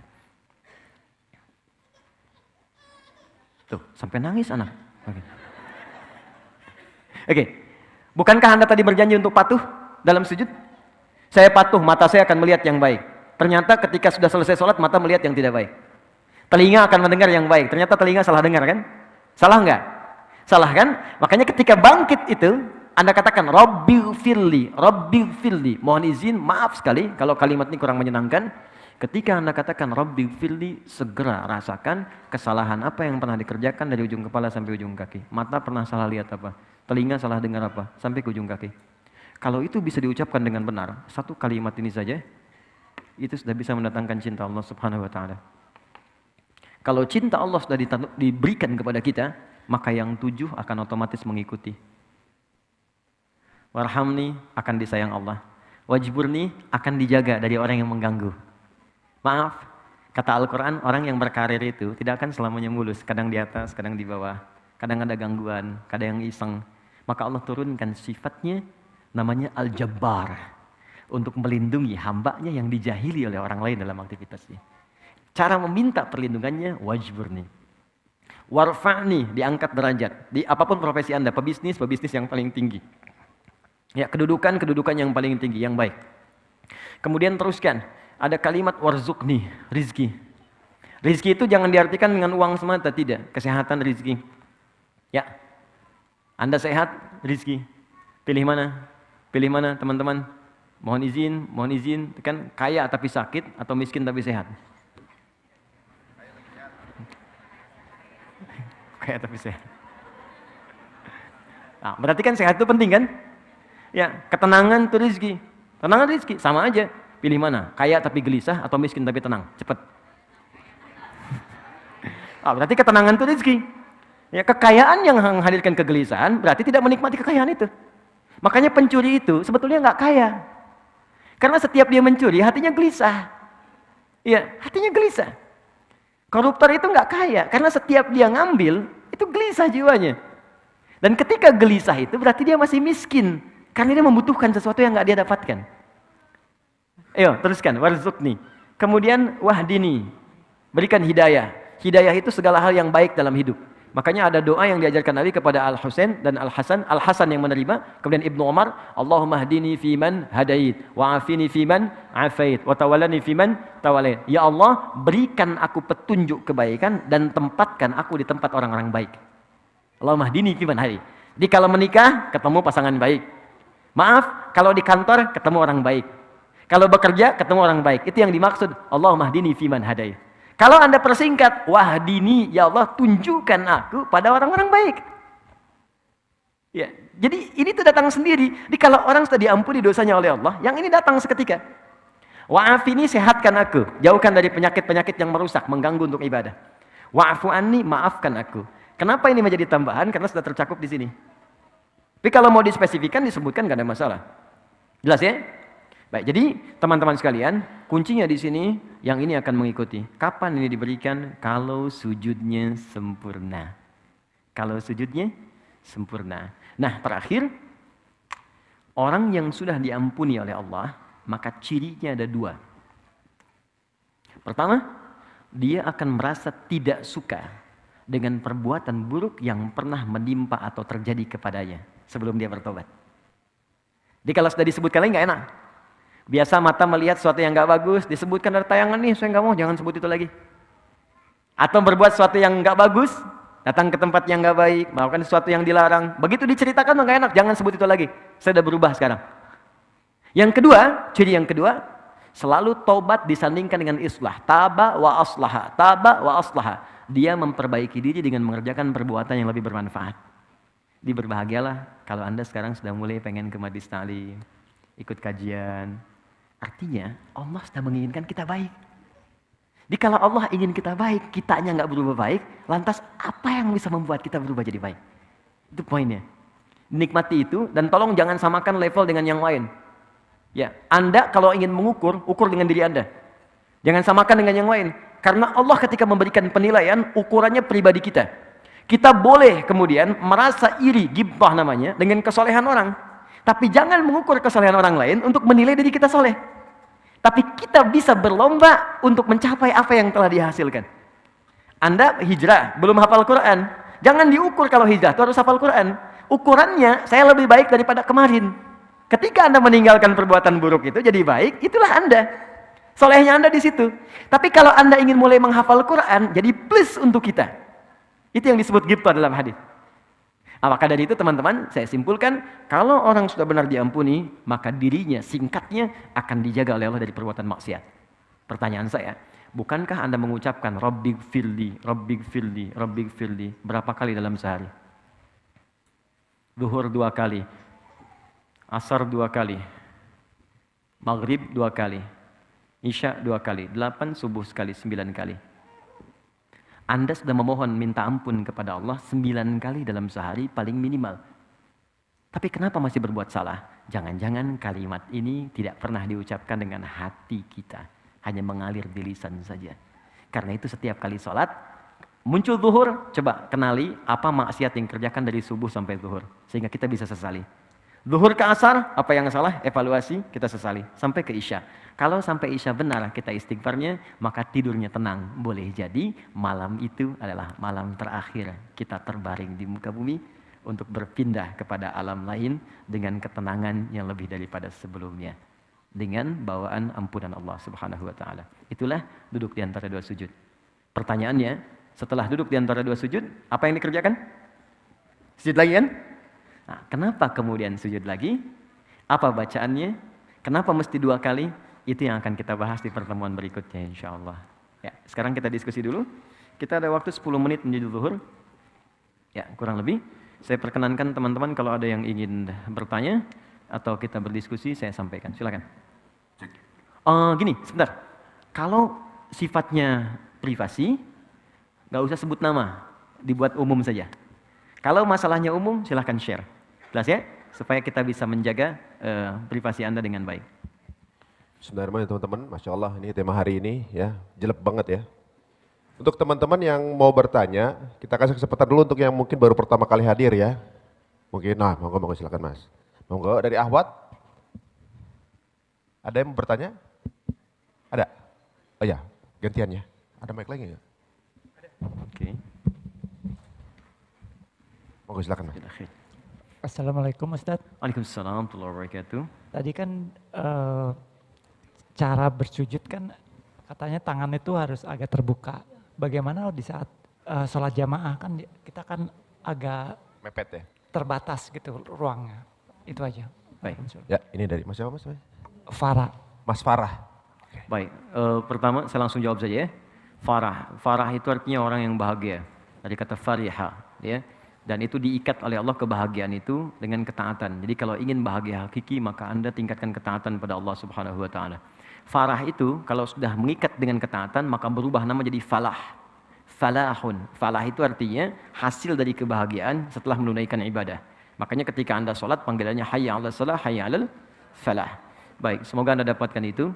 Pertanyaan Anda kenapa kemudian saat sujud tangannya masih sedikit terbuka bagian siku padahal berjamaah kita itu boleh jadi kemudian dekat. Sebetulnya kalau semua orang caranya benar nggak akan kesulitan.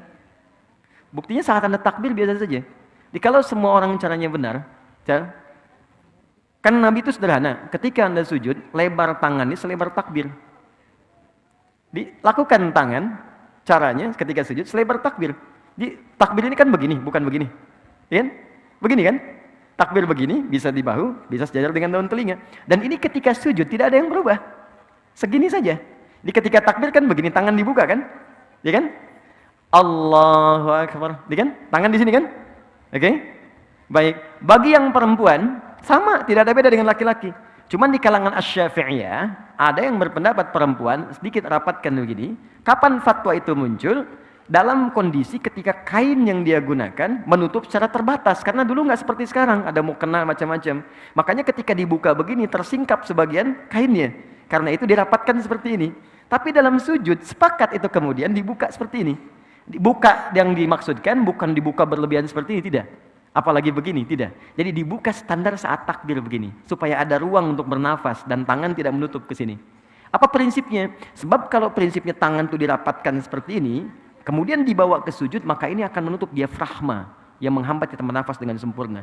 Sudah posisi sujud darah berkumpul di otak, napas kemudian ditarik, makanya ketika bangun kan ada terengah-engah. Karena semua darah diarahkan ke otak. Ini ditutup begini, makanya ketika ada orang yang menutup, Nabi langsung marah, jangan lakukan. Buka. Kalau bisa anak kambing bisa lewat, kata Nabi. Itu di zaman Nabi. Karena itu bukan berarti ketika Anda sujud, membuka berlebihan begini, tidak. Yang dimaksudkan buka saja sedikit, ya kan? Sampai terbuka sehingga kita bisa bernafas dengan baik. Itu maksudnya. Jelas ya? Baik. Jadi ini disamakan dulu persepsinya. Kalau semuanya agak beda-beda, ada yang begini, ada yang begini, ya itu jadi masalah. Ya kan? Jadi poinnya seperti tadi ya. Allah Ta'ala a'lam bissawab. Ada yang selain? Silakan Fadl dari teman-teman Ahwat. Assalamualaikum warahmatullahi wabarakatuh. Waalaikumsalam warahmatullahi wabarakatuh. Ustadz, saya mau nanya apakah niat itu harus dilafalkan atau enggak? Baik. Kalau niat wudhu itu harus dilafalkan apa enggak? Dan kalau misalnya wudhunya di dalam kamar mandi kan kita nggak boleh mengucapkan kalimat Allah. Itu bagaimana Ustadz? Baik. Pertama ada niat, yang kedua ada pelafazan. Allah barik fik. Baik, niat itu pekerjaan hati. Al-Imam Syafi'i mengatakan an-niyatu mahalluha fil qalbi, muqtarinan bit takbir. Niat itu adanya di tempatnya di hati dan bersamaan dengan takbir. Jadi ketika kita bertakbir dalam salat misalnya Allahu Akbar, begitu mengucapkan Allah, hati kita menunjukkan, ya Allah, saya akan salat zuhur 4 rakaat. Ya Allah, saya akan salat subuh 2 rakaat. Bahasa Arabnya usolli fardhu dhuhri 4 rakaat, usolli fardhu subhi rakaatain. Jadi begitu tangan bertakbir, lisan mengucapkan Allahu Akbar, hati berniat. Jelas sampai sini? Nah, kalau itu kemudian dilafadzkan, maka lafad itu sesungguhnya bukan niat, tapi lafad itu kalimat yang diucapkan untuk menguatkan niat. Apa di antara contoh ibadahnya? Haji dan umrah. Ketika haji dan umrah, itu niatnya diucapkan. Talaffuz bin niat untuk menguatkan niat. Biasanya ketika ada itu dilafadzkan, itu ibadahnya bukan ibadah standar, tapi ibadah yang membutuhkan motivasi 2 kali lipat sampai harus diucapkan. Itu cuma di Islam tuh. Jadi kalau Anda sedang mengalami goncangan yang kuat untuk mengatasi keraguan kegelisahan kita, maka keluarkan lewat ucapan. Saya yakin bisa, saya yakin bisa. Masalah ini tuntas. Itu teorinya di Islam. Katakan. Makanya sering di Quran tuh kul, katakan, ekspresikan, tuliskan. Itu di kita. Yang pakai sekarang orang Jepang. Kamu bisa, kamu bisa. Ada benteng Takeshi dulu kan? Kamu bisa. Sekarang orang Korea nyusul Jepang karena perkataan. Lebih daripada Nihon, lebih daripada Nippon. Orang Jepang punya Honda, dia punya Hyundai. Terus sampai sekarang nyusul. Nah, makanya dicontohkan lewat ibadah, itu filosofinya demikian. Jadi ketika kita haji umrah, labbaik Allahumma hajjan, labbaik Allahumma umratan, dilafadzkan untuk menguatkan motivasi niat kita. Niatnya tetap bersemayam dalam jiwanya, dilafadzkan untuk menguatkannya. Nah, kasus lafadz niat itu muncul, itu kasusnya muncul di masa abad-abad para orang-orang saleh setelah peninggal Nabi sallallahu alaihi wasallam, peninggal sahabat, di tabi'in, kemudian ada pembahasan fikih. Ya, itu di mazhab Syafi'i kemudian memberikan pandangan. Apa pembahasan fikihnya? Ada seseorang yang ingin menunaikan salat, jadi dia nggak bisa khusyuk. Baru takbir nggak bisa fokus lagi. Baru takbir nggak bisa lagi. Maka kemudian diajarkan, coba baca ta'awudz. Dia baca ta'awudz nggak fokus juga. Maka diajarkanlah lafadzkan niatmu untuk menguatkan apa yang kau sampaikan dalam jiwamu. Di niatmu di hatimu, lafad itu membantu menguatkan niatmu. Di lafad itu bukan niat. Kalaupun Anda melafadzkan misalnya atau tidak sama sekali, tidak akan menggugurkan niat yang sudah ada dalam hati. Jadi kalau Anda nggak lafadzkan pun atau dilafadzkan, itu bukan syarat sholat. Jadi dalam kasus ketika Anda ragu, ya, Anda khawatir gelisah, lafadzkan untuk menguatkan niat. Tapi kalau nggak ada misalnya sama sekali kegelisahan, nggak harus dilafadzkan, silahkan. Cukup dalam hatinya, usolli dalam hatinya, atau dengan bahasanya, dia bertakbir, langsung mengalir di situ. Jadi ini pembahasan untuk meniatkan, melafadzkan niat, itu cukup di dalam hatinya, kecuali ada kegelisahan atau kekhawatiran, baru dia lafadzkan. Yang kedua, tentang doa. Doa itu dibagi 2. Ada yang dijaharkan, ada yang disirkan. Dijaharkan banyak doanya. Contoh Quran surah ke-40 ayat 60. Wa qala rabbukum ud'uni astajib lakum. Kata Allah, berdoa aku jawab. Bagaimana cara berdoanya? Ungkapkan, katakan. Quran surah 17 ayat 110. Qulidullah, sebut ya Allah. Awid'ur Rahman atau Ar-Rahman. Ayyamma tad'u falahul asmaul husna. Atau Anda punya kebutuhan tertentu, sebut nama Allah yang khusus. Misal, ya Allah lapangkan rezeki saya. Sebut ya Allah ya Razzaq. Mohon lapangkan rezeki saya. Anda pengen dimudahkan ilmu, ya Allah yang alim. Ajarkan anak saya pengetahuan. Nah, silahkan Anda ucapkan, boleh. Tapi ada kondisi tertentu yang doa itu cukup disampaikan di hati saja. Tidak perlu dilafadzkan. Contoh, saat Anda misalnya berwudu di tempat yang khusus. Nggak ada keran terbuka, adanya di toilet. Sedangkan di toilet itu nggak boleh kita melafadzkan kalimat-kalimat thayyibah, maka cukup dalam hati. Dalilnya Quran surah ke-7 ayat 205. Wadhkur rabbaka fi nafsika tadarruan wa khifatan wa dunal jahri minal qaul. Silahkan sebut nama Allah, berdoa dalam hatimu dengan sepenuh kekhusyuan dan jiwa. Minta kepada Allah apa yang kau harapkan. Jadi ketika Anda masuk di toilet, Anda kemudian harus berwudu dan memang nggak ada tempat lain kecuali itu, maka dalam hati Anda katakan Bismillahirrahmanirrahim. Ya kan? Terus Anda bacakan yang baik, setelah itu Anda berdoa dan sebagainya. Dalam hati, sah dilakukan. Ya Allah Ta'ala a'lam bissawab. Ya, Masya Allah. Doa dalam hati ini banyak yang jomblo sering lakukan ya. Teman-teman, ada lagi? Iwan dulu, siapa? Banyak yang punya pertanyaan nih kayak di sini. Okay. Coba, mau kirim dulu, silakan. Boleh nggak? Boleh. Ya, terima kasih pertanyaannya. Kita pindah. Belum. Belum. Ya, Assalamualaikum Ustaz. Assalamualaikum. Saya mau tanya kalau kita lagi sholat kan suka nggak khusyuk, apalagi kalau jadi... Mungkin antum ya, saya nggak Iya, ikutan. saya Ustaz. Oke. Saya kalau sholat suka nggak khusyuk Ustaz. Oke. Apalagi kalau berjamaah, kadang bacaannya udah selesai duluan sebelum imam selesai. Terus kadang suka mikir yang aneh-aneh. Terus saya pernah dengar caranya itu kalau nggak salah mengucapkan a'udzubillahi minasyaitonirrajim terus kayak meludah 3 kali ke sebelah kiri Ustaz. Itu Terus istri sholat di kiri. enggak. Maksudnya ngeludahnya bukan yang gitu Ustaz. Nah itu saya pernah dengar, apakah benar atau bagaimana caranya kalau kita lagi nggak khusyuk pas lagi sholat Ustaz? Apakah kalau diulang lagi dari awal? Kan nggak mungkin Ustaz karena lagi jamaah. Baik. Terima kasih. Itu sholat di mana? Di masjid Pak. Gue nggak bakal ikutan. Baik, jadi fikih sholat dijawab dengan hadis tentang sholat. Muamalah dijawab dengan dalil tentang muamalah. Jangan masalah sholat dijawab pakai dalil zakat. Masalah zakat dijawab pakai dalil sholat, itu tidak akan nyambung. Walaupun kadang-kadang kelihatan serupa. Jika ada kondisi dalam sholat yang membuat kita merasa seakan berubah dari kekhusyuan, maka ada tips langsung disampaikan oleh Allah dalam Al-Quran. Tipsnya di Quran surah kedua Al-Baqarah ayat 45 sampai 46. Kata Allah, "Wasta'inu bis-sabri was-shalah, wa innaha lakabiratun illa 'alal khashi'in." Jika Anda punya persoalan dalam hidup, maka terima dengan sabar. Karena bukan Anda saja yang punya masalah, kata Allah. Semua orang punya persoalan. Bahkan Nabi pun punya masalah. Anda sakit, Nabi Ayub sakit. Anda dijahili orang, bahkan Nabi Yunus dilemparkan dari perahunya sampai ditelan ikan paus. Anda dilempari orang dengan kata-kata dicela, dihina, Nabi Muhammad dilempar pakai batu. Jadi kalau Nabi aja sabar, Anda yang bukan Nabi kenapa nggak sabar, kata Allah. Maka terima dengan sabar. Lalu minta solusi lewat sholat. Jangan didiamkan persoalan. Curhatkan, keluarkan. Didiamkan malah menambah penyakit. Curhat terbaik itu dengan Allah. Minta solusi. Karena Allah yang paling dipercaya. Manusia bisa mengingkari, Allah tidak. Maka ayo bicara. Kata Allah, bicara padaku. Punya masalah apa? Maka diminta kita untuk menyampaikan apa yang kita ingin keluhkan. Maka kita sholat. Tapi ingat kata Allah, wa innaha lakabiratun. Sungguh sholat itu tidak mudah dikerjakan. Bayangkan ya teman-teman, di situ ada sabar, ada sholat. Sabar saja itu tidak mudah. Tapi ketika sabar disandingkan dengan sholat, itu sabar itu nomor 2. Sholat paling tinggi dan sholat itu nggak mudah dilakukan kata Allah. Illa 'alal khashiin, kecuali bagi orang khusyuk. Nah sekarang kita tanya, bagaimana cara khusyuk ya Allah supaya sholatnya enak? Ayat 46 ya. 1, alladzina yadhunnuna annahum mulaqu rabbihim.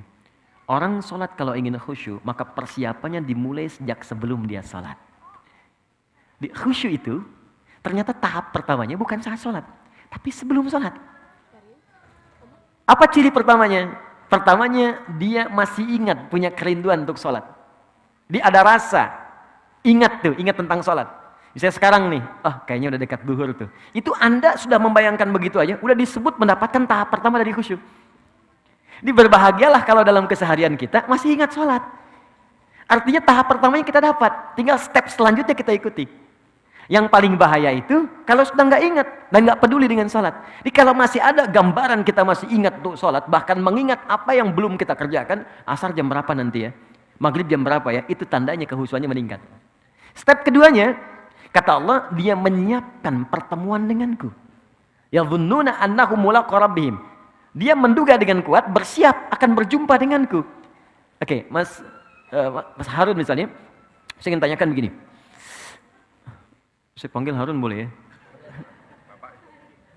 Oke. Temannya Musa. Jadi Maryam, namanya Maryam, tapi disebut ukhta Harun, saudaranya Harun, ya kan, di dalam Al-Quran. Kenapa? Karena Harun itu partner pada kebaikan. Musa itu orang baik, maka Harun disebut partner orang baik. Jadi di dalam bahasa Arab itu, kalau Anda ingin menyebut orang yang ingin dekat dengan orang baik, disebut Harun namanya. Ya, nggak pakai Harun, tidak, Harun. Ya, Harun. Jadi kalau ada orang Arab bilang gini, "Hey Harun," misalnya kan, atau "Ya ukhta Harun," itu artinya, kamu tuh kayaknya baik deh gitu. Kamu orang baik. Maka ketika saya panggil Mas Harun ya, maksud saya mudah-mudahan Anda jadi orang baik gitu kan. Nggak cukup dengan amin, cari dulu orang baik. Oke, jadi gini. Saya ingin kembalikan. Anda misalnya ingin menghadap kepada pimpinan. Oke. Diundang oleh Pak Gubernur, Pak Anies ngundang Anda misalnya ke balai kota. Pakai pakaian begini atau ganti? Gini aja, karena Anda melihat itu baik. Kalau Anda merubahnya dengan kaos, itu mustahil. Anda akan cari yang paling baik yang bisa Anda katakan ini layak untuk dipakai. Anda menghadap orang saja, Anda diundang dalam resepsi, Anda cari yang paling bagus. Sekarang Allah mengundang Anda 5 kali dalam sehari. Dan memberikan bahkan apa yang tidak Anda mintakan. Saya mohon maaf ya, mohon maaf. Orang yang mengundang Anda belum tentu menyelesaikan masalah Anda. Ini Allah sebelum mengundang kita, udah menanya, meminta pada kita, kamu punya masalah apa? Ayo mintakan padaku. Engkau butuh, aku berikan. Kau sakit, aku sembuhkan. Kau ingin rezeki, aku penuhi. Anda bayangkan, dan tidak ada yang mengundang itu 5 kali dalam sehari. Allah undang kita. Makanya Allah balik nanya, kamu diundang manusia, penampilan kamu begitu bagus, kenapa diundang saya pakaian begini? Makanya turunlah Quran surah ke-7 ayat 31. Kata Allah, lihat kalimatnya, ya bani Adam, khudhu zinatakum 'inda kulli masjid. Hei anak cucu Adam, kalau ada panggilan dari masjid, cepat kenakan pakaian terbaikmu. Jadi ternyata penampilan itu step kedua untuk menghadirkan kekhusyuan. Beda antara Anda sholat pakai kaos misalnya, ya. Apalagi olahraga pakai jersey, sholatnya pakai kaos itu juga, ya. Depan Liverpool, belakangnya MU misalnya kan, ya bingung. Ya, malaikat juga bingung nih sebenarnya yang mana gitu. Ya. Oke. Jadi Anda olahraga, silakan olahraga. Menghadap kepada Allah, cari pakaian yang paling bagus. Dan bahasa Qur'annya zina. Zina itu yang paling indah. Yang kamu rasa itu yang terbaik. Bukan mahal. Yang paling indah, yang kamu rasa itu yang paling bagus. Yang paling baik. Kenakan itu. Dan rasanya akan lain. Begitu Anda kenakan pakaian yang paling enak, paling bagus, kenakan parfum untuk laki-laki. Begitu Anda lakukan seperti itu step yang kedua. Yang ketiga, ini poin yang paling dahsyat. Perhatikan kalimatnya. Wa annahum ilaihi raji'un. Dan rasakan, kenapa engkau kenakan pakaian bagus itu yang paling halal menghadap Allah? Karena mungkin itu sholat terakhir kamu yang kamu lakukan ketika kamu akan berpulang kepada Allah. Jadi kalau Anda ingin khusyuk sebelum sholat, rasakan mungkin itu sholat terakhir sebelum kita pulang kepada Allah. Karena itu imam mengatakan shollu sholatan muwadda. Artinya, sholatlah teman-teman seperti halnya ini sholat terakhir yang kita kerjakan dalam hidup. Baik, saya mau tanya siapa yang tidak akan wafat, boleh angkat tangan? Oke, jadi semua wafat. Siapa yang tahu kapan wafatnya? Tidak ada yang tahu. Mungkin hari ini terjadi? Mungkin. Kenapa ringan sekali lisannya mengatakan itu? Yang paling indah, ketika kita sujud, disitulah maut menjemput. Itu yang paling indah. Maka kata Allah, kita nggak tahu kapan kita wafat, maka bayangkan saat sholat, mungkin itu sholat terakhir yang kita lakukan sebelum kita wafat. Dan biasanya, maaf ya, orang-orang soleh itu sebelum meninggal, itu suka dikasih petunjuk oleh Allah. Kullu nafsin dha'iqatul maut. Setiap orang wafat akan merasakan maut. Tapi tidak setiap yang merasakan maut punya persiapan untuk menghadapi maut. Saya bagi yang terakhir kisahnya. Saya kedatangan tamunya, namanya Pak Maliki. Beliau punya istri sangat soleha, Masya Allah. Dan saya sangat menyayangi keluarga ini. Tinggal di daerah, sekarang jadi petani. Tadinya guru, Bu. Punya anak di kampus. Anaknya memutuskan untuk berhenti kuliah. Untuk berbakti pada ibunya. Ibunya kena diabetes. Dan sudah berpengaruh pada organ. Jadi mata udah nggak bisa melihat jelas. Telinga sudah tidak bisa mendengar dengan baik. Dan gigi sudah mulai copot ya. Satu. Anaknya merasa kalau saya kuliah, ini biayanya akan ketarik ke kuliah. Maka anaknya memutuskan berhenti untuk berkhidmat kepada ibunya. Dan agar fokus biaya untuk pengobatan ibunya. Dan ia berpikir, ini ibu sudah melahirkan saya, mengandung saya, maka ini saatnya saya berbakti kepada orang tua. Ini keluarga sangat soleh. Tapi Ibu Maliki ini kisah nyata, dan saya pernah bertemu keluarga ini. Dan baru beberapa pekan lalu, suami ini datang ke Bekasi dan menginap ikut kajian. Dan Masya Allah, ibu ini tidak pernah mendengar kajian sampai ke telinga beliau, kecuali pasti ingin minta diantar oleh suaminya datang. Ini ahli majlis taklim. Walaupun dalam keadaan sulit akan minta digendong. Pak tolong antarkan, Pak tolong antarkan. Antar pakai motor dan sebagainya. Tapi apa yang terjadi? Senin saya ditelepon, saya masih ingat dulu saya pulang dari Tripoli, ditelepon sore-sore. Tiba-tiba sembuh. Sembuh teman-teman. Jadi Masya Allah, dan dalam sembuhnya beliau datang ke kamarnya, ini kisah nyata. Dia beliau dibuka lemarinya, terus cari pakaian paling bagus. Dipakai oleh beliau dandan gitu. Udah gitu masuk ke ruangan tengah dipanggil anak-anaknya dengan suaminya. Pas sini, nak sini datang gitu kan. Masih kaget gak bisa tanya, kok bisa seketika gitu, sehat, sembuh, datang. Terus minta bikinkan susu katanya. Dibuatkan susu. Dibikinkan duduk semua, tengah, duduk. Kemudian minta pada anaknya untuk dibacakan Al-Quran. Nak coba baca Quran deh. Anaknya baca. Allahu Akbar, saat baca, semua masih heran, masih menikmati bacaan. Tiba-tiba, tangan yang menggenggam anak dan suami itu menjadi kaku. Ternyata saat dibacakan Quran itu, beliau sudah pulang menghadap kepada Allah Subhanahu wa Ta'ala. Wafat dengan dibuatkan minuman air susu oleh anak yang pernah disusuinya. Dan wafat diantarkan dengan bacaan Al-Quran pada anak yang pernah dididiknya. Dan wafat dalam keadaan mengenakan pakaian terbaiknya yang paling halal yang ia miliki untuk menghadap Allah Subhanahu wa Ta'ala. Karena itu Allah katakan, kamu kenakan pakaian paling bagus ketika berjumpa denganku. Karena itu mungkin saat terakhir engkau hidup di dunia menjadi hamba dariku. Maka dari itu saya ingin katakan, kalau ingin khusyuk, ingat-ingatlah satu saat kita pulang. Yang terakhir kata Al-Quran, berusaha memahami apa yang kita bacakan dalam sholat. Supaya pikiran kita tidak liar. Itu ada di Quran surah ke-29 ayat ke-45. Utslu ma uhya ilaika minal kitab wa aqimis sholat. Sebelum sholat kata Allah, bacakan dulu. Bacaan-bacaan sholat, pelajari sampai paham. Setelah paham, kerjakan. Mulut berbicara Allahu Akbar, pikiran menerjemahkan Allah Maha Besar, hati meresapi Allah, aku berikrar engkau yang Maha Besar. Kenapa aku merasa sombong pada orang lain? Aku merasa tinggi dibanding orang lain. Aku merasa hebat dibanding yang lain. Maka Anda rendahkan diri Anda di situ. Kalau pikiran kita otomatis menerjemahkan, maka dia tidak akan liar. Tidak akan terjadi lisan Allahu Akbar, pikiran mencari kunci, pikiran membalas WA dan sebagainya. Mustahil. Karena semua terfokus untuk menghadirkan keagungan Allah Subhanahu wa Ta'ala. Saya kira itu yang terbaik yang bisa saya sampaikan. Teman-teman, kita sudah tiba waktunya sholat untuk waktu zuhur. Saya kira pertanyaan beberapa yang masuk nanti saya coba kumpulkan. Saya coba mungkin buat satu hal yang khusus dalam bentuk video-video khusus. Mungkin saya tandai ini dari musyawarah. Jadi nanti saya kirimkan via teman-teman, Mas Dimas atau Mas Ari. Nanti bisa di forward ke teman-teman yang mungkin ada pertanyaan-pertanyaan tertentu. Secara umum, mungkin nanti bisa di-share di grupnya musyawarah. Saya tidak ingin menunda waktu sholat karena kita sudah tiba waktunya praktek sekarang. Saya mohon izin mungkin setelah sholat saya harus pamit, tidak langsung berlanjut. Tapi saya ingin menyampaikan 1-2 pengumuman dulu sebelum teman-teman beranjak untuk kita menunaikan sholat dan berdoa sebelumnya.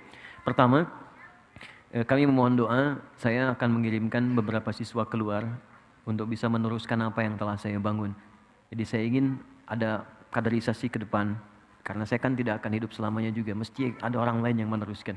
Saya bangun beberapa tempat, sekarang ada pusat Quran, ada masjid, dan itu semua kami wakafkan untuk umat Islam karena Allah. Jadi saya nggak memiliki aset, nggak ada apapun, bahkan kendaraan pun saya serahkan semuanya sepenuhnya untuk Quantum Akhiran Institute. Saya cuma numpang pakai aja. Maksud saya kalau kita wafat, itu bisa diteruskan oleh orang. Nah, saya sekarang akan kirimkan hari Kamis 25 orang ke Sudan untuk belajar, dan kami biayai itu dengan beasiswa. Ada yang ke Turki, ada yang di Madinah, ada yang di Mesir. Jumlahnya ke Sudan 25 orang, total 35. Bahkan ada satu kampus yang hanya menerima penghafal Quran. Karena di situ akan disiapkan jadi ahli Quran betul. Dengan semua ilmunya. Nah insya Allah mereka ini 3-4 tahun akan kembali lagi. Dan kami sekarang sedang bangun center. Ya, ada laboratorium Quran, ada center keislaman. Tempatnya di Jawa Barat, tapi saya belum bisa buka karena khawatir ada spekulan-spekulan ya di sekitarannya. Jadi kita siapkan, tapi desainnya sudah siap semuanya. Insya Allah dalam 3-4 tahun ini akan ada pesantren, ada lab dan macam-macam yang mencakup semua profesi yang bisa kita pelajari di situ dari Al-Quran. Dan guru-gurunya, anak-anak ini yang kami akan kirim. Kami seberangkat.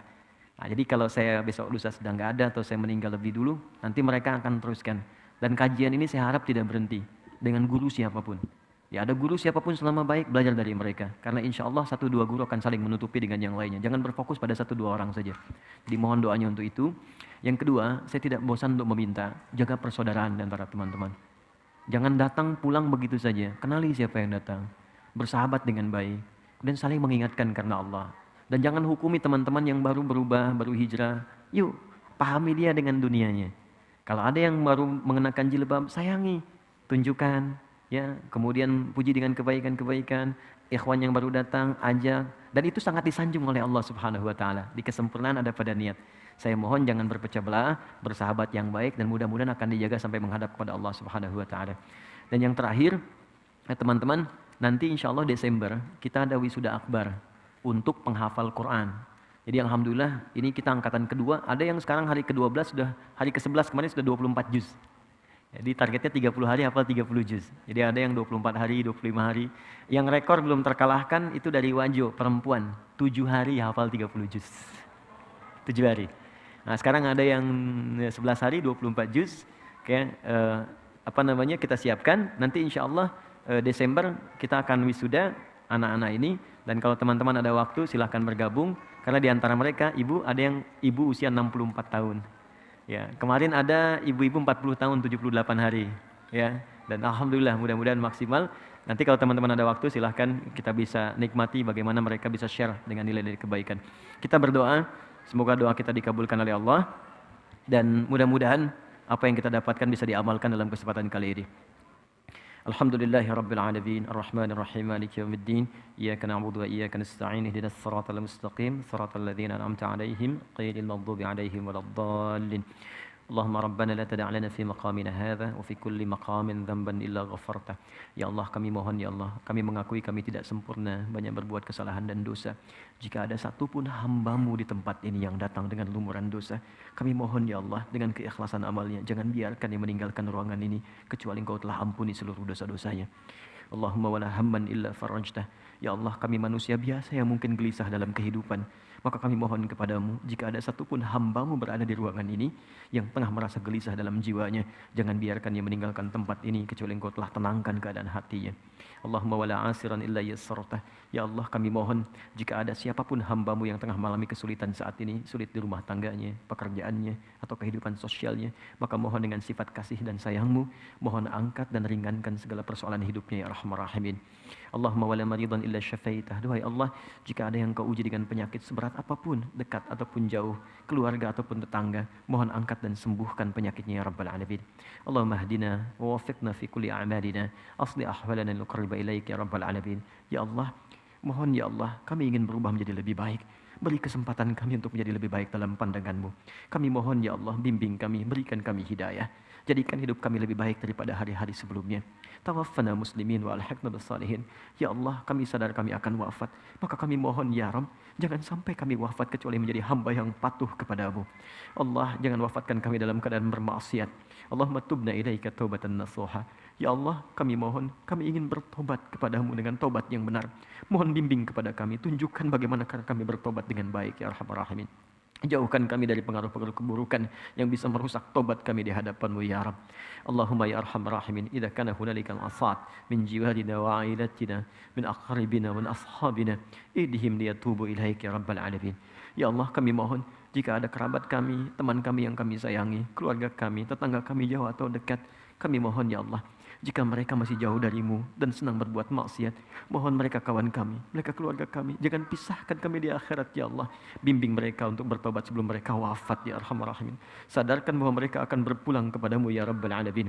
Allahumma ya Rabb, Allahumma ya Arhamar Rahimin, jamina ma'ailatina ya Rabbal Alamin fi jannatika na'im ma'ar Rasulil Mustafa Muhammadin sallallahu alaihi wasallam. Ya Allah, kami mohon, kami merindukan perjumpaan dengan Rasulullah sallallahu alaihi wasallam yang tidak kami tatap di dunia, yang tidak kami lihat di mimpi. Maka kami mohon ya Allah, jika kelak Engkau hendaki kami masuk ke dalam surga, pertemukan kami dengan Rasulullah sallallahu alaihi wasallam bersama ayah ibu kami ya Allah, anak cucu kami, kerabat kami, tetangga kami, dengan orang-orang soleh yang Engkau ridai. Allahumma ya Arhamar Rahimin, inna nas'aluka khaira ma sa'alaka Rasulukal Mustafa Muhammad sallallahu alaihi wasallam wa na'udzubika min kulli ma sta'adha bika anhu Rasulukal Mustafa Muhammad sallallahu alaihi wasallam waj'al baqiyat hayatina hayatan thayyibah. Ya Allah, kami mohon jika memang kami masih ada peluang untuk hidup pada lembaran hari-hari ke depan, maka mohon jadikan sisa hidup kami sisa hidup yang lebih baik dari sebelumnya. Wa idza kana hadzal yawm min akhir hayatina faj'al ya Allah akhir hayatina husnal khatimah. Namun kami mohon ya Allah, jika memang ini hari terakhir kami hidup dan kami harus wafat di hari ini, kami mohon jadikan wafat kami husnul khatimah. Jadikan wafat kami husnul khatimah. Allahumma khaffif lisanana li naqula kalimat at-tauhid la ilaha illallah Muhammadur Rasulullah. Ya Allah, kami mohon ringankan lisan kami dalam sakaratul maut kami untuk mengucapkan kalimat tauhid la ilaha illallah Muhammadur Rasulullah. Allahumma ajib kalimatana bi qaulika ya ayyatuhan nafsul mutmainnah irji'i ila rabbika radiyatan mardiyah fadkhuli fi ibadi wadkhuli jannati. Ya Allah, kami mohon Jawab ya Allah kalimat kami dengan panggilan-Mu yang indah. Hei jiwa-jiwa yang tenang, saatnya kamu pulang. Aku ridha dengan amalmu dan engkau pun akan ridha dengan pemberianku. Cepat pulang, aku siapkan surga untukmu. Engkau akan jadi hamba-Ku yang aku nilai saleh dalam kehidupanmu. Allahumma ya Rabb, laqad asayna walidina wa asayna ya Allah azwajana wa asayna auladana wa dhurriyyatana. Allahumma tubna ilaika ya arhamar rahimin. Ya Allah, kami telah berbuat maksiat yang tak terlukiskan bahkan kepada kedua orang tua kami. Ya Allah, kepada suami istri kami. Ya Allah, kepada anak-anak kami, tetangga kami. Jika mereka masih hidup, ya Allah, berikan kami kesempatan untuk memohon maaf kepada keduanya. Jika mereka telah wafat, bimbing kami untuk beramal soleh agar memberikan cahaya bagi keduanya. Allahumma kami mohon ampun jika memang kesalahan di anak-anak kami karena dosa kami. Engkau sayang terhubung di keluarga kami karena perbuatan kami, maka mohon ampuni dosa-dosa kami ya arhamar rahimin. Allahumma laqad da'awnaka kama amartana fa'ajib du'ana kama wa'adtana. Ya Allah, Engkau perintahkan kami datang untuk belajar. Engkau perintahkan kami berdoa, kami mohon dengan segala air mata yang mengalir. Dan Engkau berjanji untuk mengabulkan doa kami. Kami telah tunaikan doa kami. Kami telah belajar seperti apa yang Engkau perintahkan, maka mohon kabulkan seperti apa yang telah Engkau janjikan. Ya Allah, jika dengan semua ini belum sanggup dan belum mampu mengabulkan apa yang telah Engkau janjikan, maka mohon tunjukkan pada kami dengan saat ini seperti apa lagi kami mesti memohon kepadamu agar Engkau kabulkan apa yang kami mohonkan. Allahumma rabbana atina fid dunya hasanah wa fil akhirati hasanah wa qina adzabannar bifadlika subhana rabbika rabbil izzati amma yasifun wa salamun alal mursalin subhanakallahumma wa bihamdika asyhadu an la ilaha illa anta astaghfiruka wa atubu ilaik wa akhiru da'wana alhamdulillahi rabbil alamin. Teman-teman, terima kasih atas pertemuan hari ini. Saya mohon maaf. Sekali lagi saya ingin katakan bahwa saya tidak meminta apapun dari Anda. Jangan berikan saya apapun. Saya hanya ingin satu saja. Tolong titip di dalam sujud Anda, doa-doa Anda supaya Allah ampuni dosa saya, keluarga dan kedua orang tua saya. Dan saya tidak ingin diberikan apapun oleh teman-teman semua. Yang kedua, saya ingin kita pulang mudah-mudahan jadi ahli Al-Quran. Ya insya Allah, dan diberikan cahaya Al-Quran. Kita ada cetakan baru, Mushaf At-Taisir untuk hafalan Quran. Walaupun teman-teman mungkin menghafal satu ayat, saya akan sangat senang dengan itu. Dan kita berusaha semaksimal mungkin. Nanti saya hubungi panitia, mungkin Mas Dimas atau Mas Ari. Saya akan berikan hadiah untuk teman-teman musyawarah, untuk cetakan terbaru dari Mushaf At-Taisir. Dan ini nggak dijual, ya nggak dijual. Bahkan di buku pun paket sebetulnya mushafnya nggak dijual. Kita subsidi, makanya harganya murah. Sebab kalau dijual di toko itu nggak akan mungkin. Dan nggak akan bisa dijangkau oleh banyak orang. Dan nanti kami titipkan, tolong dibagikan dan mudah-mudahan bisa bermanfaat insyaAllah. Terima kasih teman-teman, kita menunaikan salat zuhur, baru kemudian kita berpisah. Subhanakallahumma bihamdika asyhadu an la ilaha illa anta astaghfiruka wa atubu ilaik. Assalamualaikum warahmatullahi wabarakatuh. Waalaikumsalam warahmatullahi wabarakatuh.